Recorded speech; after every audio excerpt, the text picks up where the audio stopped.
Sir एक नवीन संकल्पना तुम्ही घेऊन आलेला आहात, पाण्याचा सातबारा. नेमकी काय संकल्पना आहे, कशा प्रकारे त्याचे इम्प्लिमेंटेशन होतं? या राज्यामध्ये जे पाणी साठे आहे ते पूर्णपणे जिवंत राहावे. जी पाणी साठ्यात घट होते आहे ती घट होऊ नये. ग्रामपंचायतीपासून तर नगरपालिका महानगरपालिकेपर्यंत जे पाणी आपण जमिनीतून उचलतो त्याचं ऑडिट करणे आणि जे पाणी जमिनीतून उचलला तेवढंच पाणी आपण जमिनीत टाकतो काय याची तपासणी करणे आणि यावर प्रत्येक गावठाणाचं प्रत्येक नगरपालिकेचं एकूण पाण्याचं संपूर्ण डेटा हा संकलित करून ज्या पद्धतीने जमिनीचा सातबारा असतो तसा पाण्याचा सातबारा किती पाणी त्या गावाला आहे, काय सोर्सेस आहे, काय सोर्सेसने आम्ही पाणी उपसतो, काय सोर्सेसनी पाणी भरतो आणि एकंदरीत जलसाठा कमी होऊ नये. जमिनीची जी त्या ठिकाणी ड्राय झोन तयार होत आहे ते ड्राय झोन तयार होऊ नये याकरता एक आम्ही मॅपिंग करण्याचा विचार केला आहे आणि काल आमची एक बैठक झाली. त्यामध्ये प्रायोगिक तत्वावर प्रत्येक विभागातली एक ग्रामपंचायत आम्ही या ठिकाणी निवडतो आहे. हे काम पाणी पुरवठा विभाग सुरू करेल.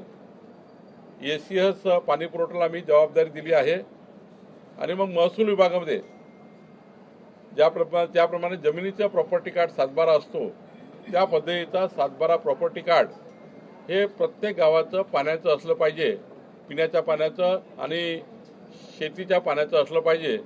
याकरता आम्ही योजना तयार करतो आहे. आज मंत्रिमंडळामध्ये माननीय अध्यक्ष देवेंद्र फडणवीसजी यांच्या अध्यक्षतेखाली महसूल विभागाने एक महत्त्वाचा निर्णय घेतला आहे, ज्यामध्ये नागपूरचा जो बाह्य वळण मार्ग आहे आणि नवीन नागपूर आहे, जे नवीन नागपूर होते आहे लाडगावमध्ये हिंगणा तालुक्यात, त्यामध्ये जी 692 कोटी रुपये स्टॅम्प ड्युटी जी NMRDAला सरकार टू सरकार गव्हर्नमेंट टू गव्हर्नमेंट आम्हाला भरावी लागणार होती ती आज माफ करण्यात आलेली आहे. त्यामुळे नवीन नागपूरच्या संपादनाचा भूसंपादनाचा प्रश्न आता निकाली निघाला आहे. नागपूरच्या बाह्य वळण मार्गाचाही प्रश्न आज निकाल निघालेला आहे. 692 कोटी रुपयाची जी मुद्रांक शुल्क माफी आहे ती आज आमच्या खात्याने दिलेली आहे. त्यामुळं नागपूरकरांकरता एक महत्त्वाचा निर्णय आजच्या मंत्रिमंडळामध्ये झालेला आहे.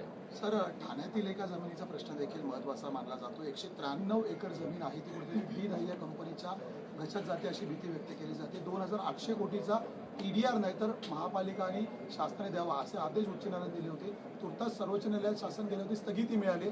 मात्र आता सवाल उपस्थित होतो की एवढा मोठा प्लॉट त्याचं वनजमीनमध्ये रूपांतरित न झाल्यामुळे खासगी कंपनीच्या घशात जाणार. मी तेच सांगतोय,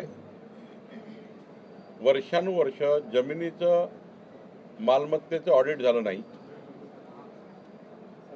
आणि शासकीय जमिनीकडे कोणी लक्षच दिलं नाही. फॉरेस्टच्या जमिनी परस्पर विकून टाकल्या, अर्बन लँड सिलिंगच्या जमिनी परस्पर विकून टाकल्या, लँड सिलिंग आणि भूदानच्या जमिनी परस्पर विकून टाकलेल्या आहेत. त्यामुळे या राज्याचं संपूर्ण मॅपिंग आवश्यक आहे आणि म्हणूनच मी वारंवार सांगतोय या राज्यामध्ये आता संपूर्ण मॅपिंग करण्याचा निर्णय सरकारने घेतला आहे, महसूल खात्याने घेतला आहे.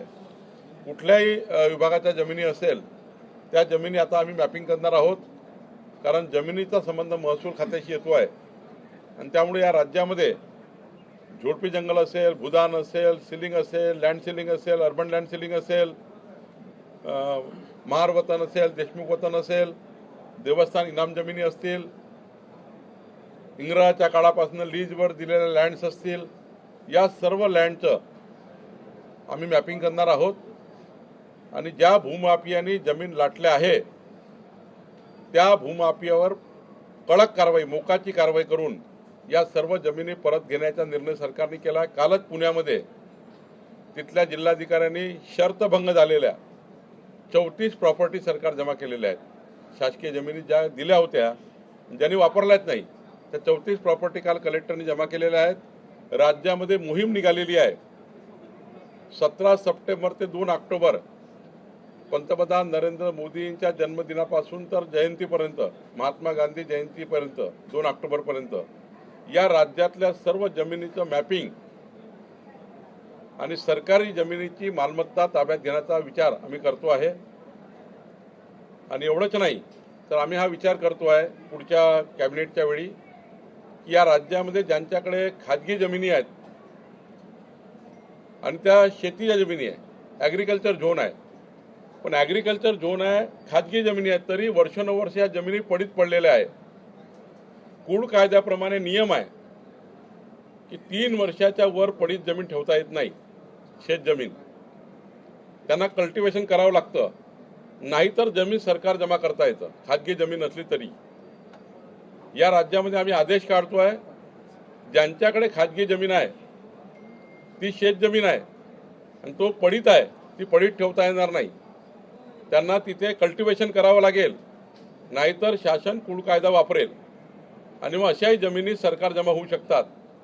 त्यामुळे माझी विनंती आपल्या माध्यमातून सर्व ज्यांनी जमिनी घेतल्या आहेत शेती करता आणि पडीत ठेवलेल्या आहेत त्यांनी किमान चारा लागवड करावी, किमान त्यांनी बांबू लागवड करावी, किमान त्यांनी काहीतरी कल्टिवेशन करावं. आता या राज्यामध्ये जमिनी पडीत ठेवता येणार नाही, आता कल्टिवेशनच करावं लागेल. ॲग्रिकल्चर झोन आहे, ॲग्रिकल्चर झोनात त्या ठिकाणी वापर करावा लागेल. याकरता आता आम्ही कडक कायदा करतोय.